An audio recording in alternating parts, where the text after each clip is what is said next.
Baru-baru ini, upaya pemerintah dalam menertibkan aktivitas pertambangan ilegal, khususnya terkait komoditas nikel, tampak semakin digencarkan.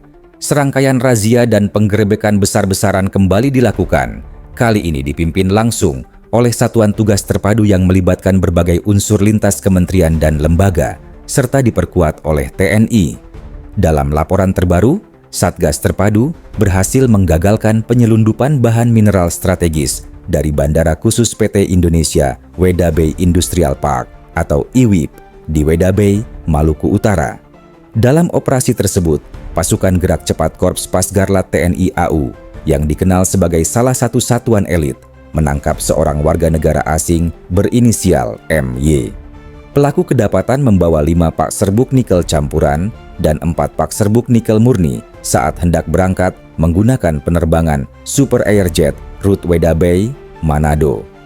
Meski jumlah barang bukti terlihat kecil, aparat menduga percobaan ini bisa jadi merupakan tahap uji coba sebelum melakukan penyelundupan dalam skala besar. Pelaku bersama barang bukti kini telah diserahkan untuk pengujian laboratorium. Tak hanya lewat jalur udara, aparat juga memperketat pengawasan di laut. TNI Angkatan Laut berhasil menangkap 2 kapal pengangkut nikel ilegal di perairan Morowali. Kapal-kapal tersebut diduga terhubung dengan jaringan distribusi nikel ilegal dari kawasan industri pertambangan setempat. Penangkapan ini menambah panjang daftar temuan aktivitas ilegal yang selama bertahun-tahun diduga menggerogoti sumber daya mineral Indonesia. Dalam kunjungannya, meninjau kesiapan pengamanan terintegrasi di Morowali sejak 20 November lalu, Menteri Pertahanan Syafri Samsudin menegaskan bahwa negara kini hadir secara nyata untuk menegakkan hukum dan membersihkan praktik-praktik penyelundupan yang merugikan negara.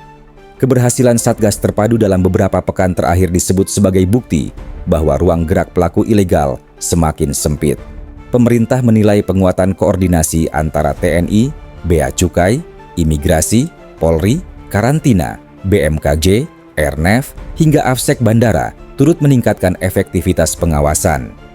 Bandara Khusus IWP kini menjadi salah satu titik utama yang dijaga ketat selama 24 jam untuk memastikan seluruh aktivitas logistik dan penerbangan berjalan sesuai prosedur tanpa celah bagi kejahatan penyelundupan.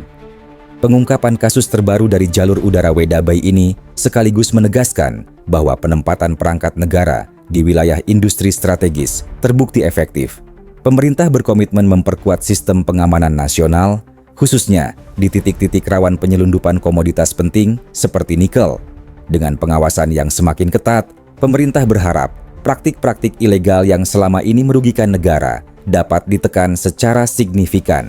Upaya ini diharapkan tidak hanya berlangsung sesaat, tetapi terus dijaga dalam jangka panjang agar tata kelola pertambangan Indonesia menjadi lebih bersih dan transparan.